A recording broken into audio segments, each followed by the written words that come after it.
Women in US colonies Mhm. or neo-colonies or former colonies are very invisible in US feminism.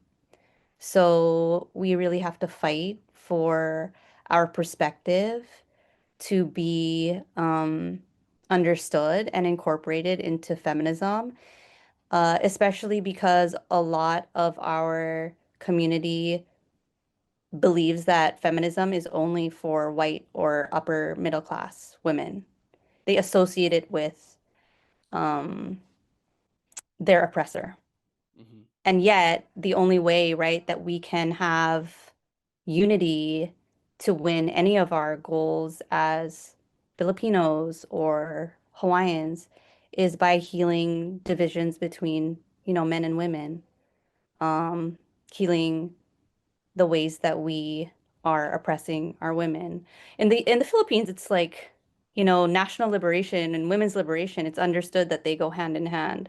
Um, but in the US context, in the belly of the beast, or maybe the secondary belly of the beast in Hawaii, um, that's not fully centered, that understanding that we have in the Philippines. So I think that's Yeah. for me, that's why I was calling initially, it was like a slogan to decolonize feminism.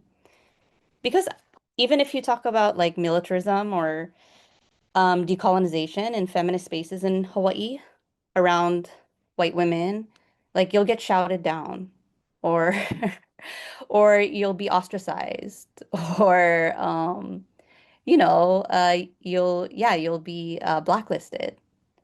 So if you want to talk about like other issues besides abortion, Mhm. why is that the number one issue every time, right?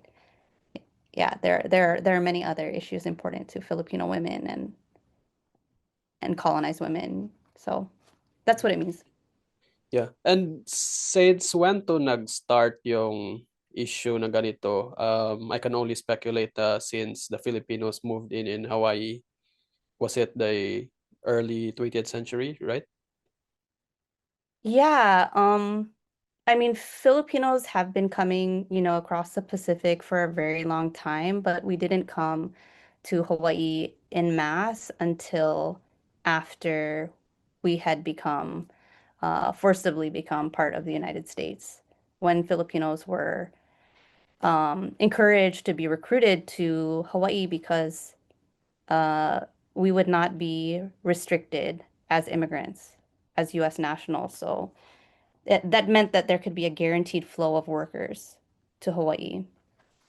So so yeah, that started when our histories in Hawaii and in the Philippines became very similar. Mhm. And it was, I believe, the call for more workers in the sugar plantations. It started. Yeah, so um, every time that a group of workers would be in Hawaii for a certain period of time and they would get organized and they would start making demands against the bosses. That's the time when they would look to recruit from another country to undermine to undermine the last group. So over and over they did this cycle. First, they had Native Hawaiians, then they had Right. Chinese, then to undermine the Chinese when they got too powerful and numerous and organized, then they recruited the Japanese, and then to undermine the Japanese, they recruited the Filipinos. So that was a management strategy of the sugar plantations in Hawaii. Um, and also in reaction to different like racist immigration laws in the United States. So they always had to kind of plug the gap. If there was a stoppage in immigrants, they would have to look to another country, right? So that was part of a pattern in Hawaii. Mhm. Ilang years na to nag-start since they started hiring first the native Hawaiians? Was it like you guess in the 19th century pa or way before pa talaga? Yeah, the 19th century. So the first large scale sugar plantation in Hawaii, sugar reached Europe and United States and Hawaii later than most of the world. So It was only when um, Westerners came to Hawaii and they had ideas of how to make profit for themselves. So Hawaii, back before the sugar plantations, right before, had a large population. The population was almost the same as the population now. But the difference, one of the biggest differences was it was self-sustaining. So all the food was produced for the population. Now 90% of food in Hawaii is imported. So we're very vulnerable. But they decided, okay, we want to create a system, right, where we don't produce agriculture for sustaining the population. We produce it for export and for profit. And so sugar started first with Native Hawaiians as the workforce in 1835 in Hawaii. But the problem was because of the ravages of the Westerners coming to Hawaii, that the Native Hawaiian population was in free fall. Um, Hawaiians and the Westerners thought that Hawaiians would go extinct because the population had dwindled so dramatically. So there was a labor shortage. And then that's when cue the recruitment of Chinese workers. Mhm. Yeah. And pero yung nag-start that was in 1835, it was the Americans or was it iba pa ng ano? Yeah, it was Americans, the first sugar plantation Mhm. in Hawaii. It was on Kauai. Um, at that time, they also wanted to completely overturn, all of the societal norms and laws of Native Hawaiians. So, for example, they created gender-based pay. So when the Americans first came and the Westerners came to Hawaii, they said, "Wow, this is a women's country," because the two most powerful politicians were women. Women could get divorced. They weren't expected to be in unhappy marriages. They didn't have to be just mothers. They did, high professions. They were champion surfers and they were bodyguards. So all these things, right? So when the sugar plantation started, they also started to institutionalize women's oppression and women being considered inferior, just entirely as a group. So that's another major consequence of the sugar plantation system that they set up for Hawaii. And it became almost entirely the whole economy revolved around sugar for, over 100 years here. So it was really a sugar-based kind of mono industry in Hawaii, and also pineapples, but sugar and Right. pineapples. Pero yung sugar, was it already did the Hawaiians already make use of that as a means of parang Yes, yes. mm, Yeah, it was a very important plant for Hawaii. Sugar was it was used as like in childbirth medicinally. It was used as a parasol, so like for the sun. It was used for thatching roofs. It was also used to facilitate the complex agricultural system in Hawaii. So like the sugar cane would absorb the excess water from gabi, taro. So mhm, in Hawaii, the name is kalo. mhm, It would be like a windbreak for other crops, the sugar. So it had a right, multitude of uses, and some of them were also, ceremonial, used as like spears to practice for, warfare training. So mhm, sugar was, yeah, it was an important crop. It wasn't used in a capitalistic way though, right? right. So that was the major difference. Yeah.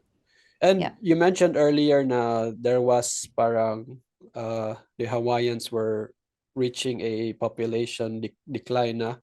What was the cause of this? Kasi sa alam ko parang it was first by the Spanish ba yung first dumating dyan, I believe?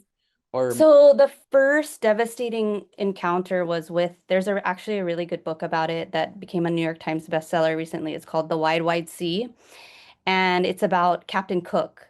So he's one of the most, famous explorer scientists. Like in Star Trek, the Captain Kirk is supposedly inspired by him.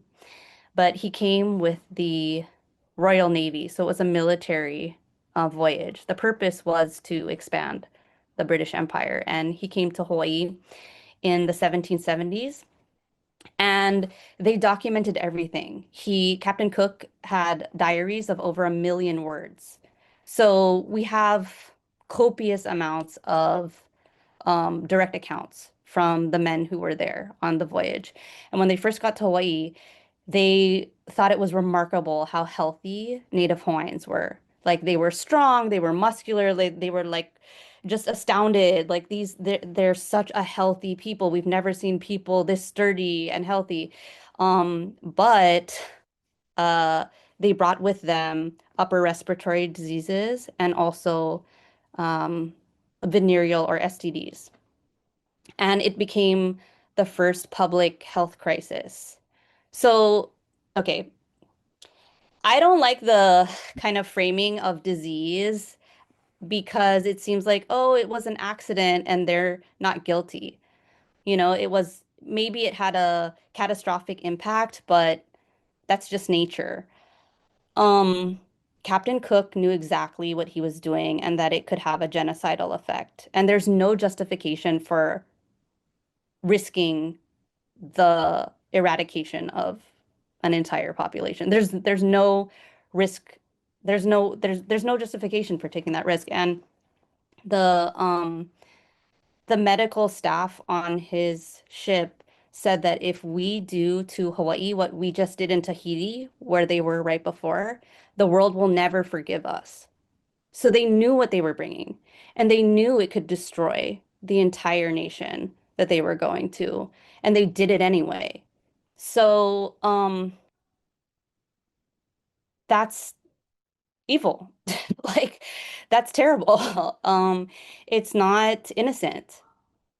And as a result, 1 out of every 3 Hawaiian pregnancies spontaneously terminated, spontaneously aborted because their fertility was destroyed.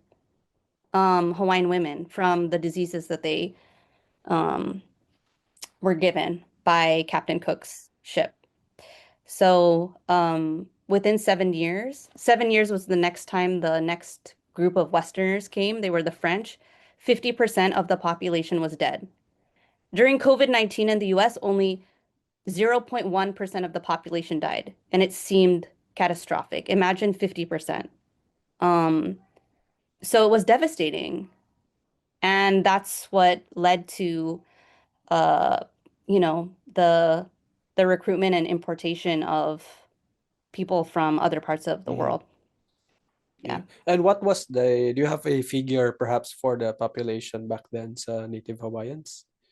So the estimates are between 800,000 to 1 million Native Hawaiians before Captain Cook arrived or at his arrival. Mm-hmm. And then the population dropped all the way down to 30,000 people.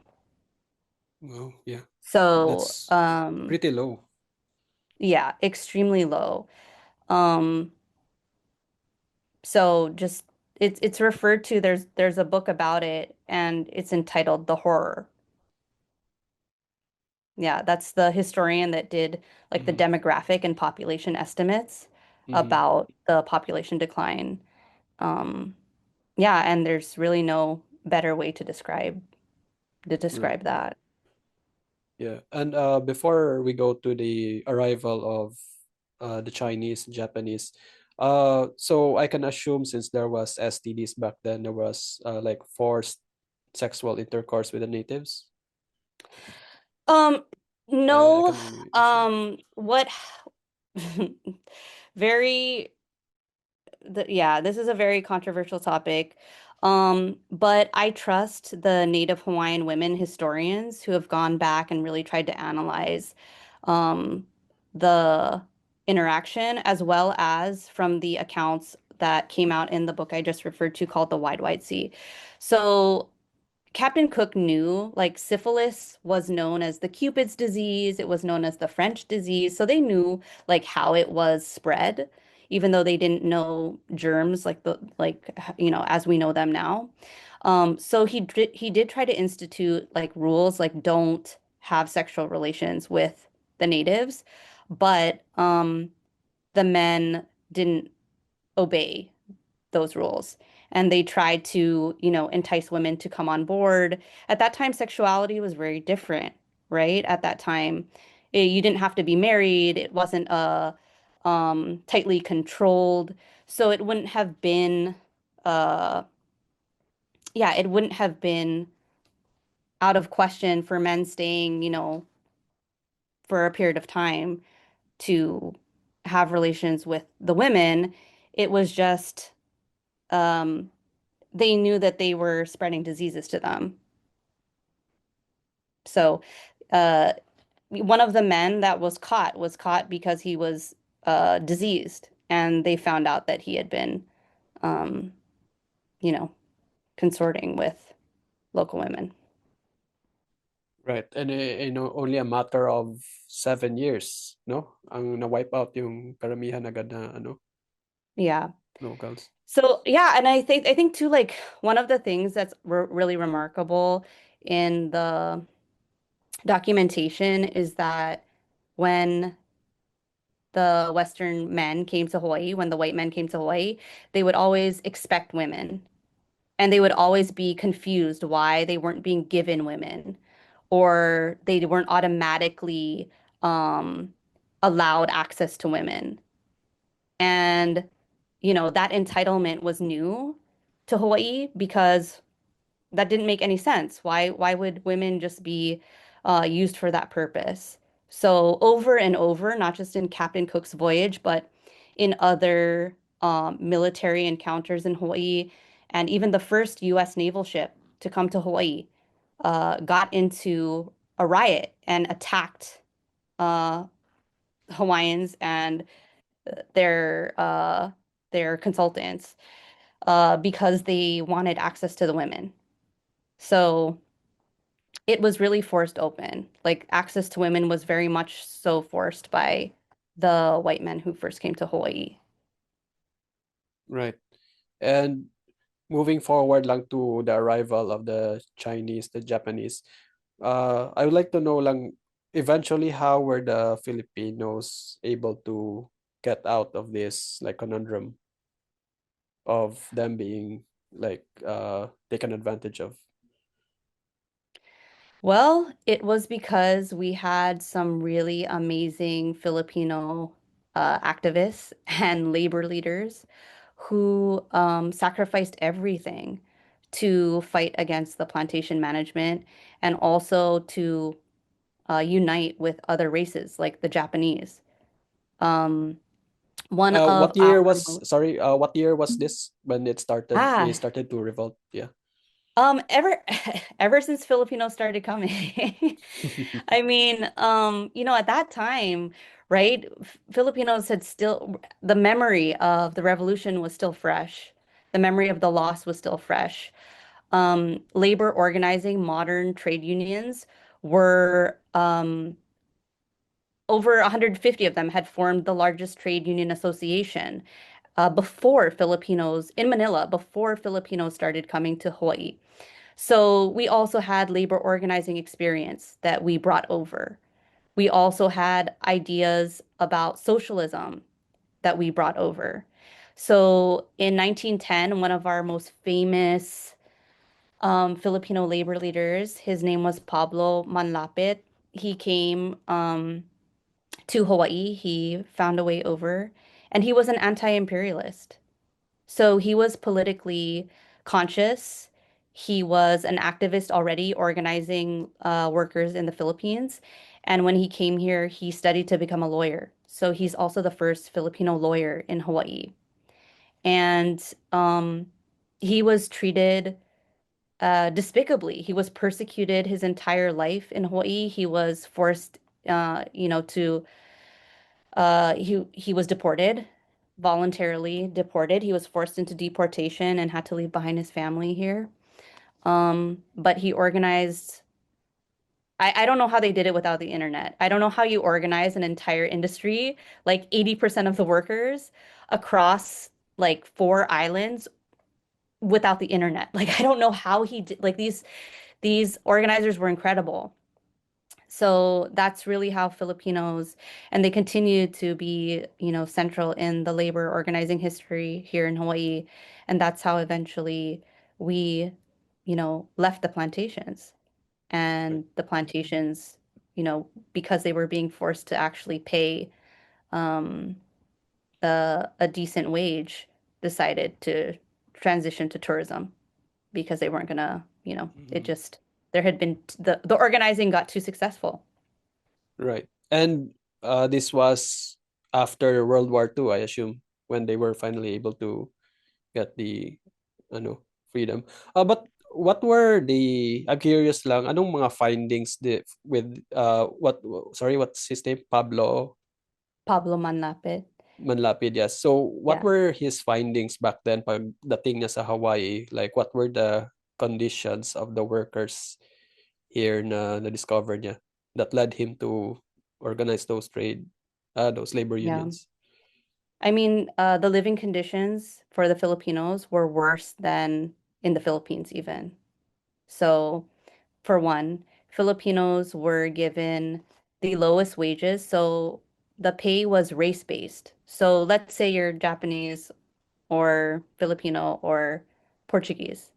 The Portuguese would make the most, then the Japanese, and then the Filipino for the same job. It was also gender-based. So, if you're a Filipino woman and you're doing the same work as a Filipino man, you might make 50% or, 70% of what he makes for the same field work. So Filipinos were assigned the lowest position in the sugar plantation hierarchy in Hawaii. And the the at that time, it wasn't separate from all of the propaganda that the United States had put out about Filipinos to win the war in the Philippines and to hide their crimes. So the US population had and Hawaii had been subjected to all of this racist propaganda about Filipinos, that they're savages, that they're the Pacific Negroes, I mean, they would call them the N-word in print media, that they're biologically inferior. So, biologically inferior to the Japanese and biologically inferior to white people. So, they deserved to be on the lowest rung of society. And they are not capable of thinking higher than a 13-year-old. That's what they would say about Pablo Manlapit. They would, say he has the mental age of a child, and all Filipinos have the mental age of a child. So there was extreme racism, and Hawaii was a racially segregated society with Filipinos, in the lowest part of that society, along with Native Hawaiians. Um, so when he came here, he saw Filipinos receiving the treatment that you would expect from that. Um, and also women. Like, I think one of the things that was so touching to me to learn about him was that the Filipino men and also other brown men were depicted as like, violent and backwards compared to white men. But in fact, they were the ones that were fighting the white management. They were the ones fighting for paid maternity leave for Filipino women and plantation women. And they were the ones fighting for gender equal pay for plantation women. And yet they're being depicted as backwards. So it's just, the stories that we're told about ourselves are so deceitful. And they were so progressive back then, and yet we think that this is a new age and we're fighting a new fight and we made all this progress. And yet way back in, 1910, 1915, all these Filipino guys are fighting for, you know, pay equality Right. for Filipino women. Mm-hmm. Yeah, way back from the yung main movement even from of feminism, I believe. Yeah. So, and women were also involved in labor organizing in the Philippines and were, obviously in a minority, but in terms of leadership. But there were in the trade federations, there were some of the unions who were members of that were women led, and look at the tobacco industry, right? Like that was a women's sector predominantly. Um, so I'm sure that uh the idea of like women not being impressed probably came from women. And he must have had collaborators who were women, even though we don't know their names. So, And I think it was parang apparent na no na it was the US way of propaganda against yung mga labor unions. So that's why they had to create this story of Filipinos na ganun to justify the actions that they did. I think yes, and I think foremost, it was also why they deserved to colonize the Philippines, right? Like the whole idea that Filipinos cannot govern their own country and that we're just going to be there to help them temporarily. So it's an act of generosity and an act of charity and an act of, right? Like the whole benevolent assimilation. It's just word soup, Yeah. right? Like to make you feel like you need us. Mm-hmm. Um, Although no Filipino agreed with that at that time, but the world that they need us. Um, to hide the true motives, right, which were economic and also just pure power for white men at the time who truly believed that they should and they had a duty to conquer the entire world. I mean, And usually sa mga ganito na period of colonization, 'di ba ang meron naman talaga nangyayari ng mga atrocities sa women and even children.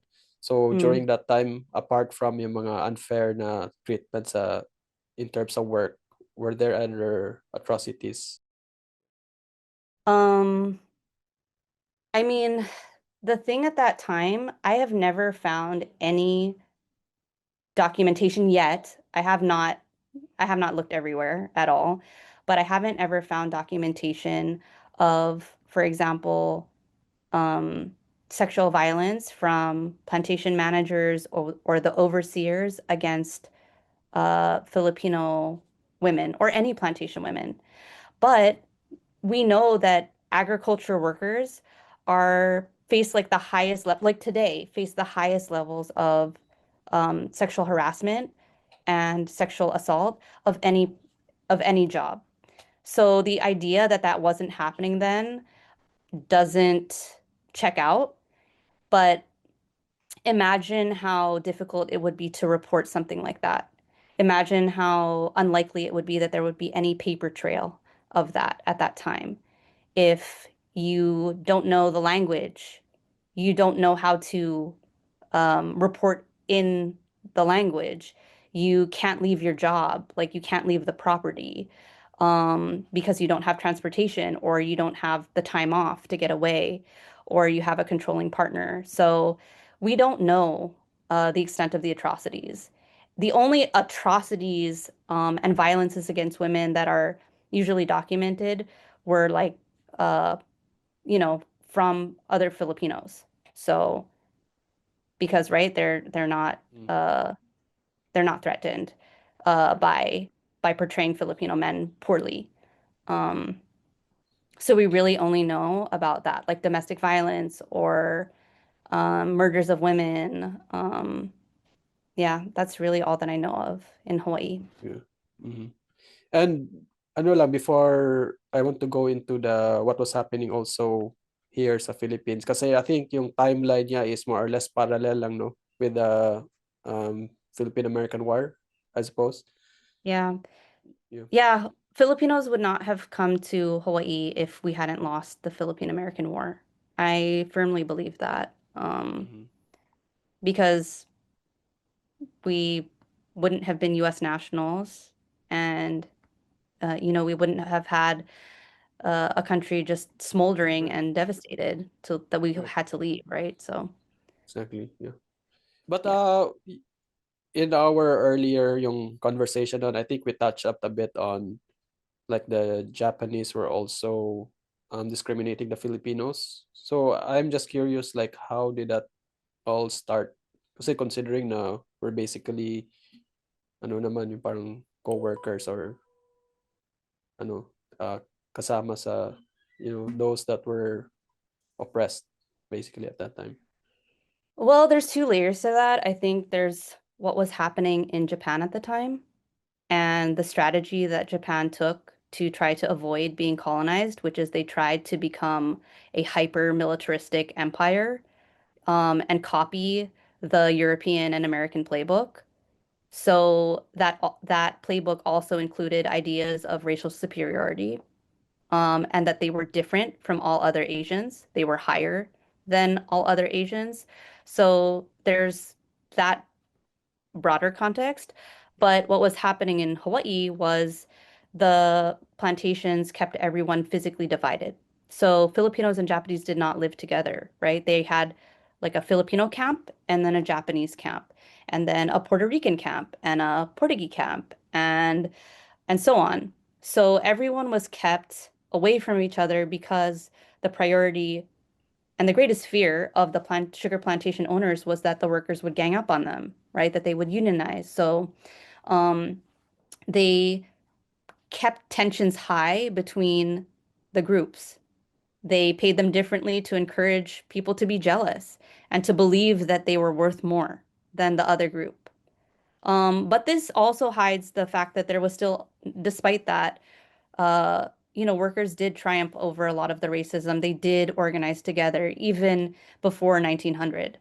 There was, workers crossing those racial divides to unite against the bosses. So the plantations, though, encouraged the racism. Mhm. They, Yeah, yeah, they created the hierarchy.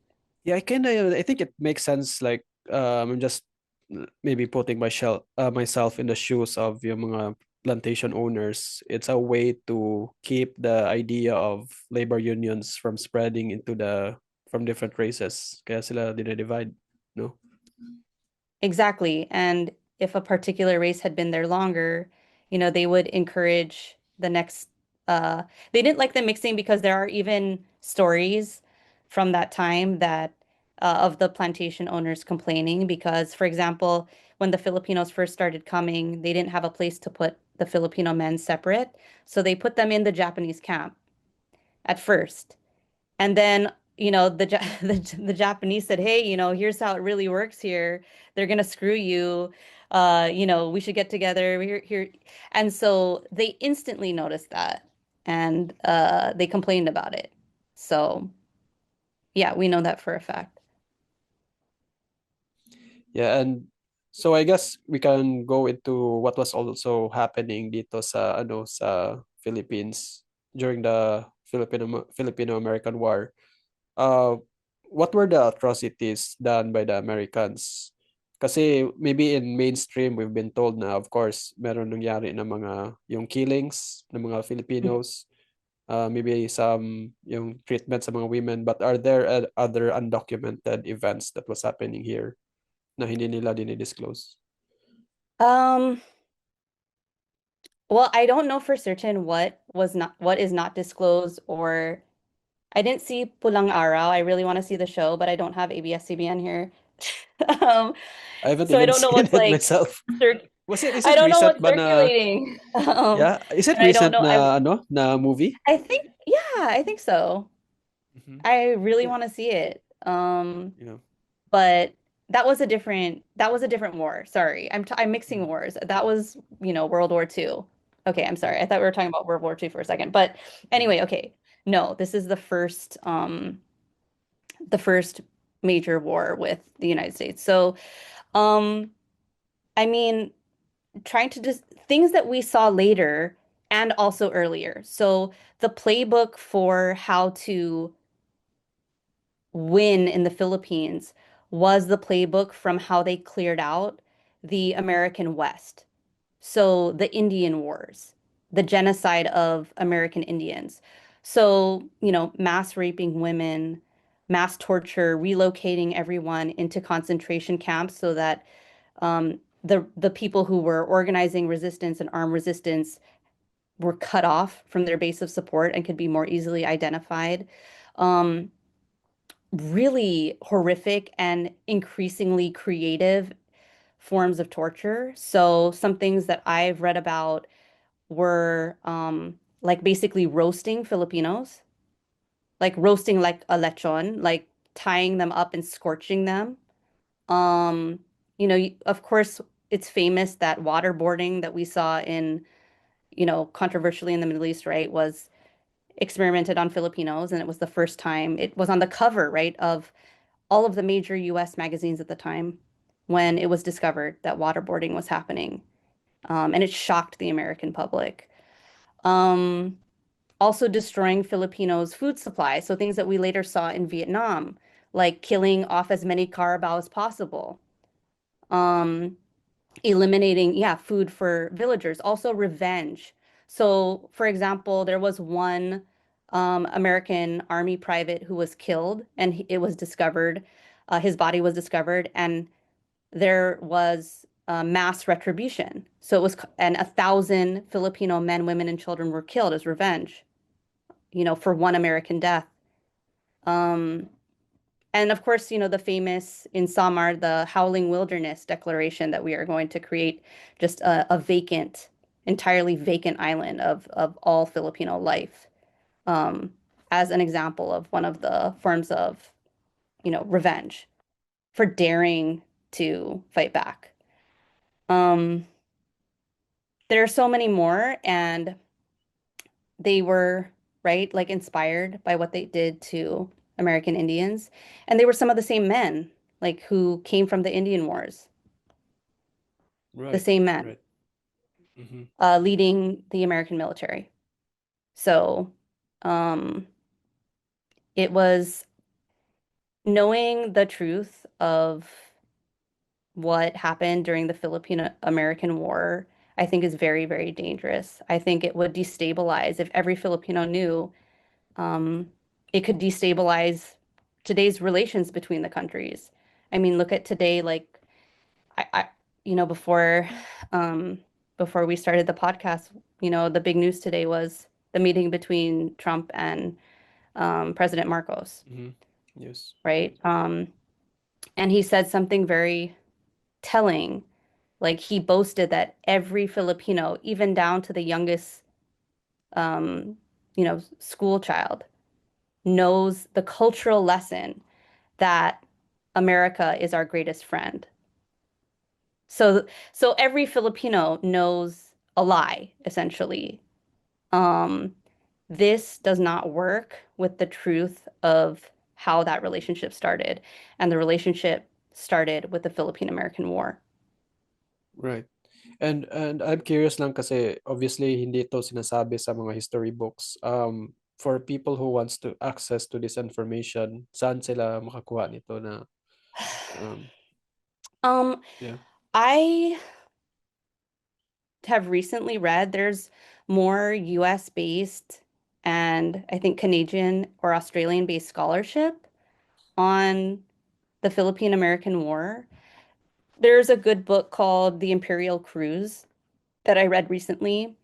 Um, there are there's a recent book too, I think 2 years ago just came out about atrocities in Mindanao. Um, so I think there's a lot of English-based scholarship. I don't know for scholarship in like recent scholarship or the best scholarship in um, Philippine languages, to be honest with you. And I want to touch up lang sa what the Americans did here, yung strategy that they used, which they also used with the Native Americans. Uh, can you say na kasi sa alam ko based on those few videos that I've also seen na it wasn't actually state sponsored. So it was done by parang a separate military group that did all these atrocities. But is it tama ba yun sa historically? No, I've never seen a credible historian make that claim. It is all formally done by the United States military, either the Army, or the Navy, which were, the two branches at that time. We didn't have an Air Force yet. Um, so it was all completely sanctioned and also known by the highest echelons of US political power up to, Teddy Roosevelt, um, up to the presidents at that time. There were multiple.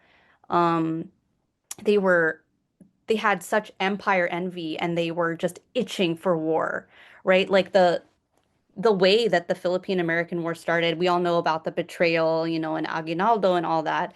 But those first shots, right, were just there were some like the guys were just some lasing Filipinos, they were just drunk and they didn't know that the US was going to betray them that hard. And so Filipinos didn't expect it.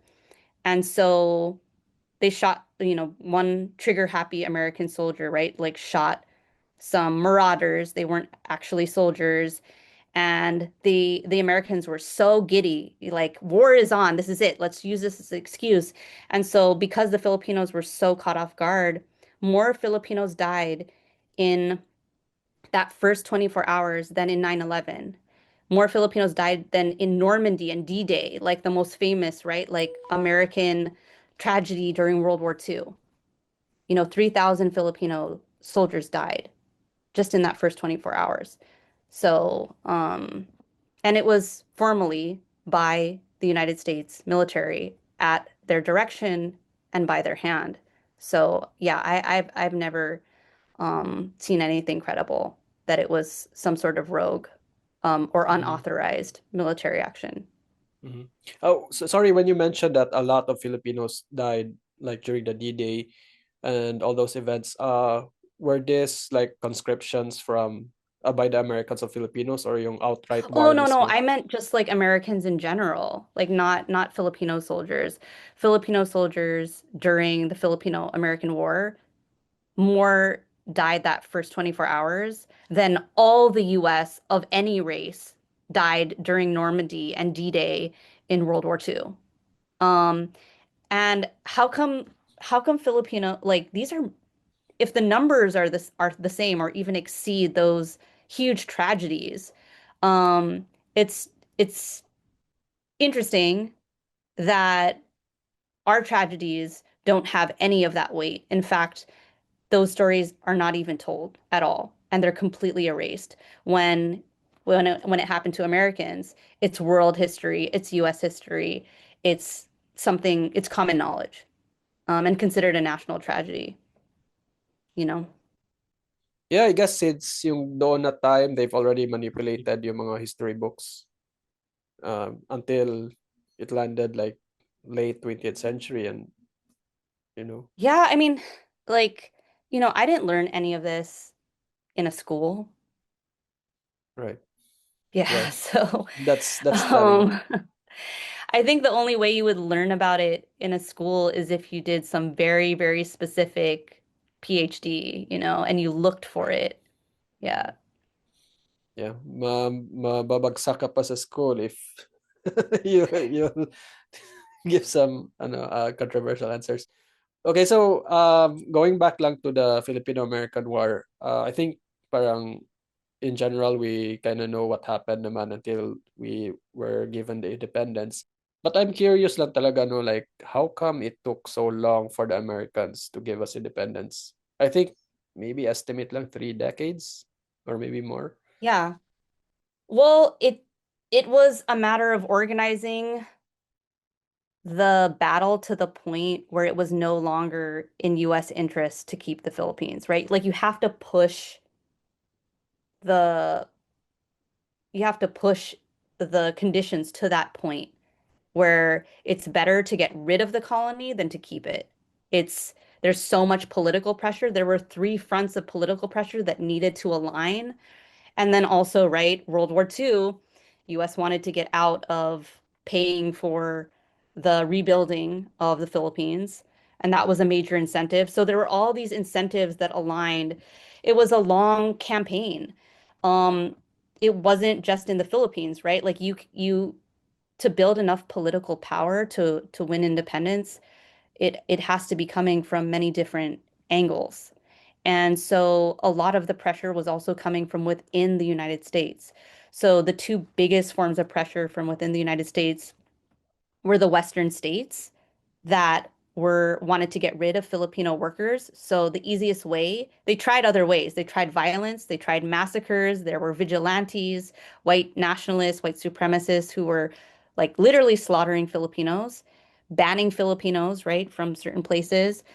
Um, And then they also tried to do it the legal way, which is to ban, Filipino immigration. And the only way you could do that is if the Philippines becomes independent.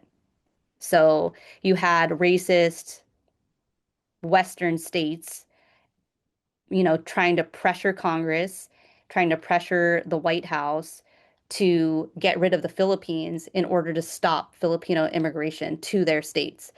Then you also had, right, like the sugar lobby, and they wanted to stop um, competition from the Philippines. So you had different lobbying groups also pushing for Philippine independence for the wrong reasons, for terrible reasons. But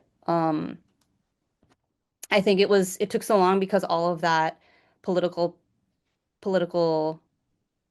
um, yeah, all of that politics just had to accumulate over time to reach that point where it became no longer um, in the U.S. interest to Right. maintain its colony. You mentioned that they were declaring independence for the wrong reasons. May I know like what Oh no, not really? Filipinos. Yeah. The the the The domestic forces, yeah, in the United mm-hmm, States, mm-hmm. who were almost entirely white men, were pushing for Philippine independence as a way to make Filipinos foreigners, to make them foreign immigrants rather than US nationals, so that they could be banned from coming to America. That was their strategy. So, their motivation was economic and racist. Very different, right, from Filipinos who were aspiring to be, um, sovereign. But that's what I meant by that. And reparations, were there reparations given to Filipinos in Hawaii? Um, no, no, not that I know, not connected to World War II. Um, and then also like there's been, right, like a whole struggle for Filipino veterans of World War II, which is a different thing. Um, but yeah, right, like it was a negotiated independence, and it was political rather than economic. Mm-hmm. And uh, gusto ko lang bumalik sa Hawaii. I'm just Okay. curious lang na like as a from someone who like lives in the Philippines and has no real knowledge about it.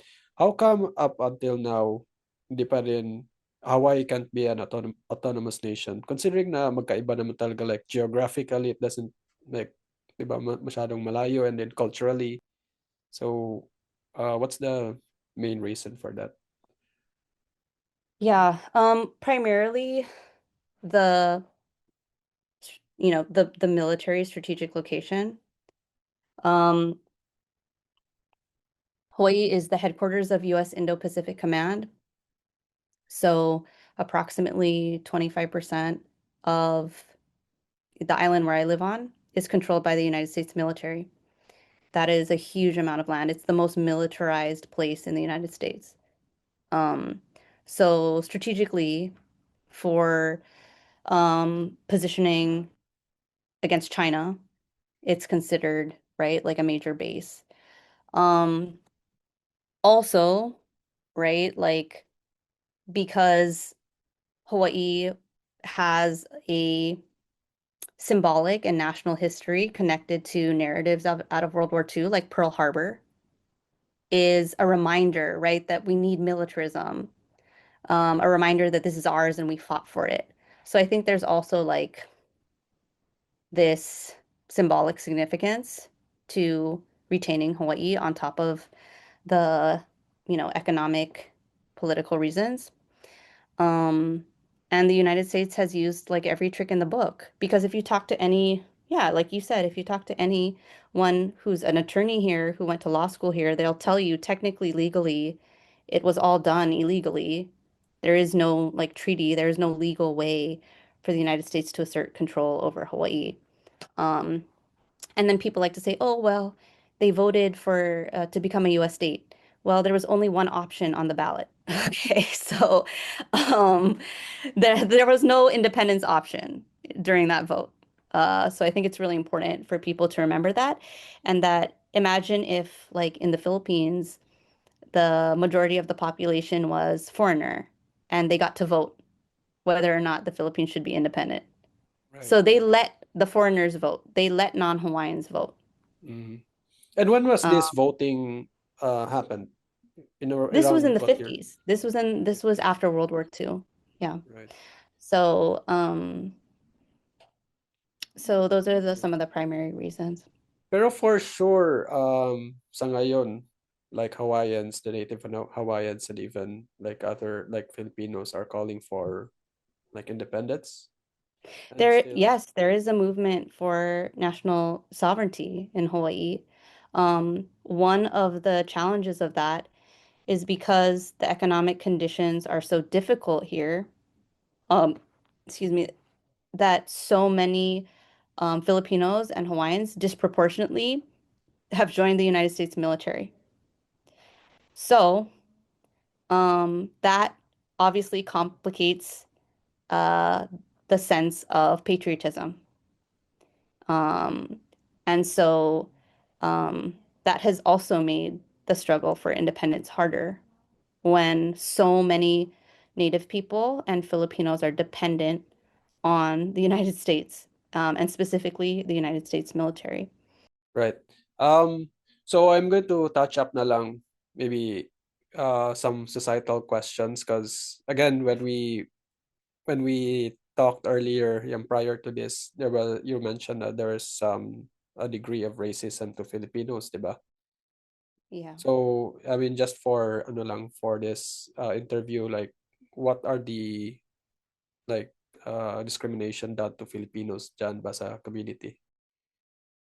Yeah, I Maybe mean, not only sorry not only through like day-to-day experience but even sa mga laws na enacted by the government. um, yeah. So, I mean, technically, right, there are a lot of anti-discrimination laws, civil rights in the United States and in Hawaii. But Filipinos still face like language discrimination, accent discrimination. Um, there's also just the stigma of being Filipino that some people, disagree on. Some people say it's gotten a lot better. Um, but if you talk to many Filipinos, they have a lot of pain from growing up Filipino here and being, made fun of in ways that have become attached to Filipinos, like being made fun of for being stupid. Um, you know, before during the plantation time, it came from that, right? Filipinos were racialized in a certain way as stupid, as backwards, and as violent. Um, so there, those stereotypes have not died off completely. And yeah, I know I have some very close friends who really, really struggled like growing up in school as a Filipino, especially as Filipino immigrants, like if they had, moved from the country when they were kids. And what about mm, sa mga laws na dyan sa Hawaii? Are there any parang discrimination I wouldn't say type of like laws? overtly discriminatory laws Yes. targeting Filipinos. Mm, Thankfully there have been, we've benefited so much from the freedom movement and the Black civil rights movement that created, a lot of the civil rights infrastructure in the country. Um, but certainly there are still issues on gender, like the gender pay gap, more hidden forms of discrimination that aren't overt or overtly obvious. The fact that, for example, like women tend, it's not direct, it's less direct. So like Filipino women still make less than Filipino men. They have less capital, they have less economic power. Um, but it's because we don't have any paid maternity leave in Hawaii. So, if you have a baby, really the only choice is to quit or either, you spend your whole paycheck for someone else to watch your baby. Um, so there are a lot of like hidden ways of discrimination that happen because we're behind the Philippines. Like the Philippines is much more advanced on maternity rights. Like me, I didn't like for my last child, uh I didn't qualify for paid maternity leave. So it's really how long can you last without a salary? Oh, when you said qualified, so meron pa rin siyang maternity leave but parang ano lang siya, they're It more depends on the biased. size of your employer. It Right. also there's and it's unpaid. It's unpaid by law. Uh-huh. It's unpaid. But depending on the size of your employer, you might be able to take off a certain amount of time unpaid. Um, and it's not a long period of time either. So the only thing that you could get is something called temporary disability leave. You might be able to qualify for that if you had a C-section, um, or, or just because of labor. But I didn't qualify. It's very complicated. I didn't qualify for that because they want you to use your sick leave, which is also very Right. minimal. Mhm. Yeah. Yeah, grabe ang contrast niya, no? Kasi dito, I think it takes like months na even dumadami na nga yung months na maternity leave dito sa Philippines. Yeah, I know. While we're still debating whether we should give it at all. Right, exactly.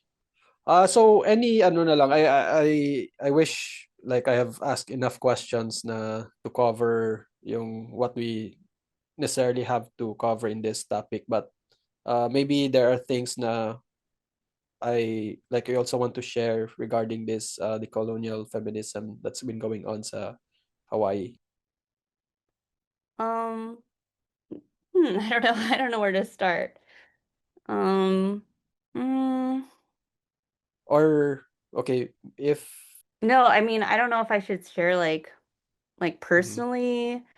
mhm, Um, but I also think that in order like decolonization can, you know, it can be a metaphor. Some people really strongly disagree with that.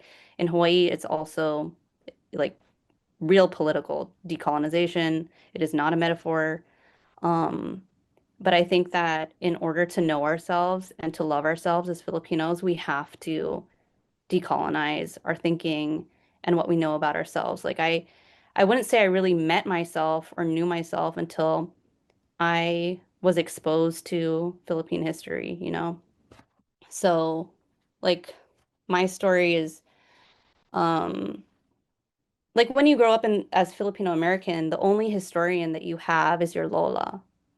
So, not just like for your family, but also like the memories of World War II or like that is the historian. Thankfully, we're making progress and some high school students have classes now and whatnot, Filipino classes. Um, but I was so patriotic. I was so patriotic. I was I was like I would defend America to the death. So when you see like people commenting on like my posts and it's right, very like, you know, how dare you? This is all America. Like I was right, that person. So I mhm, don't, I've lived. I remember being like that. mhm, And I remember I was a late bloomer. Like I didn't come from an activist family.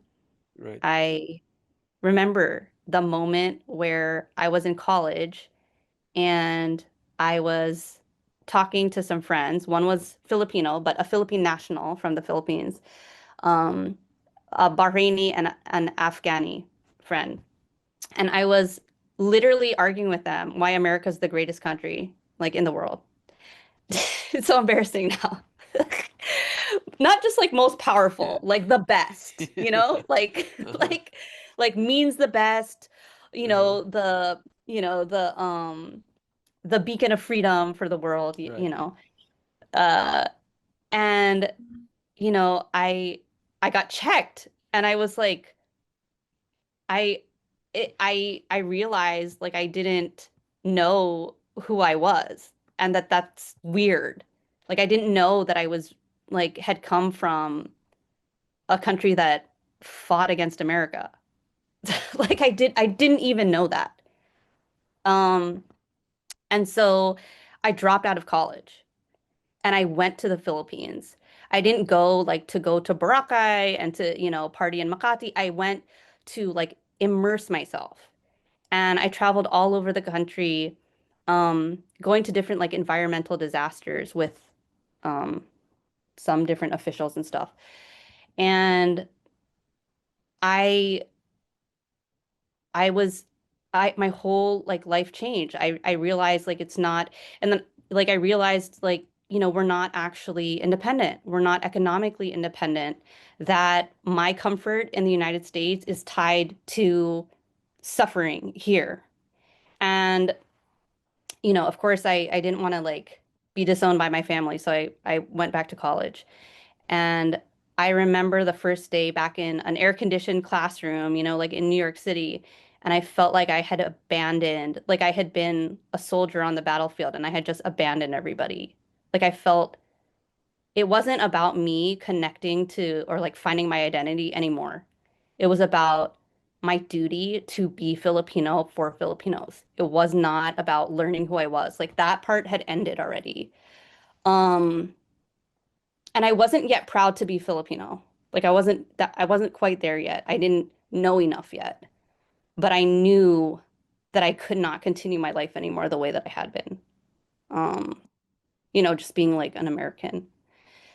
So So it was kind of like a Princess Diaries moment, like in the movie with Anne Hathaway. And you realize suddenly that you're not just like a commoner, you're from royalty. It's like every kid's dream. That's how it felt when I started to learn Philippine history. I was like, oh my God, like I come from the greatest people on earth. Like I can't believe, I have to tell everybody, I have to tell everyone, like, this is who we are. So it was really like my Princess Diaries moment. And, so I think that, yeah, like removing the colonial thinking within yourself is so important, not just as an individual, but also to serve and continue what all those people who died in the wars that we talked about, all those people who dared to resist the most powerful countries in the world. Like we have to continue that. So I don't know if we weren't even talking about this, but like, No, but I think what you shared is quite beautiful kasi that's the reason rin why I reached out to you when I read about your post. Kasi even myself, I as a Filipino, I feel like there's a hole in me that I have to fill up and I have to know about our history. And not just what happened in America, but even yung mga nangyari dito sa Philippines. So I think that's what definitely one of the reasons, and you put it quite nicely, that we have to learn about our history to reconnect with our past and like reconnect with ourselves. And yeah. Uh but I guess in your case it happened gradually, no, when you started learning. Ilang years yun like this phase that happened to you? well, I was also organized, I was organized by Filipino activists. I was politically educated, in the Philippines and in Filipino, activist circles in New York. And so my political education was very organized and it was done like collectively, not just like me reading books and self-study, I benefited from the transnational like nature of Filipinos and how we organize as a globalized people. So I repatriated back. Everyone, of course, like my family was like, no, all our sacrifices to immigrate, you're undoing all of that. So I repatriated to the Philippines after I graduated college. I got a job in Manila. I got a car. I like really, tried to start a life in the Philippines. And that's when I went to, UP. Um, and so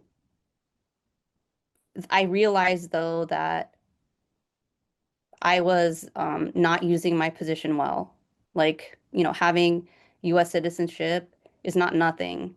Having the ability to be in the center of US politics is not nothing. And that I had a responsibility. Um, to leverage that. And so that's why I moved away from the Philippines. So it took, yeah, it was a long process. One of the formative things that really I think was the moment where I really learned was I don't want to age myself, but a long time ago, I went to Mapanike. I went and I sat with the some of the Malaya Lolas, yung mga victims ng Japanese sexual slavery and assault. Yeah. Um, Also, it's here in somewhere in here in. in yeah, so I was in the Philippines at that time, and one of the feminist uh, activists in the Philippines took me to the village. And this was a time when there were still quite a number of them were still alive. And they sang their song for me about their suffering. And yeah, you can never it was you're imprinted by an experience like that. And so you cannot be loyal to anything else after that. Um, so I was very lucky to meet some of the bravest women that have ever walked the face of the earth, quite frankly. Um, you know, because even if you have a good job and a career and are in a like liberated, society, you don't talk about that. So imagine how much more coming from you're born in the 1920s or the 1930s and you're willing to be public about that. So, um, yeah, I'm not exaggerating when I say I like I really believe that as a Filipino we come from from greatness. Yeah. Yeah, for sure. I mean, I'm sure we can all agree to that. And I'm glad I really got to interview you about this and be able to share it on this platform. I hope like many people will be moved by this and will gain a lot of insights from your uh narration. But these conversations are amazing. I really appreciate you creating a place where Filipinos, in diaspora and in the Philippines can talk. I wish we could just talk like this more, like I wish there were podcasts or spaces like this where we could just talk to each other about Yeah, how you exactly. experience things there. So this was a really like a lovely experience. So thank you.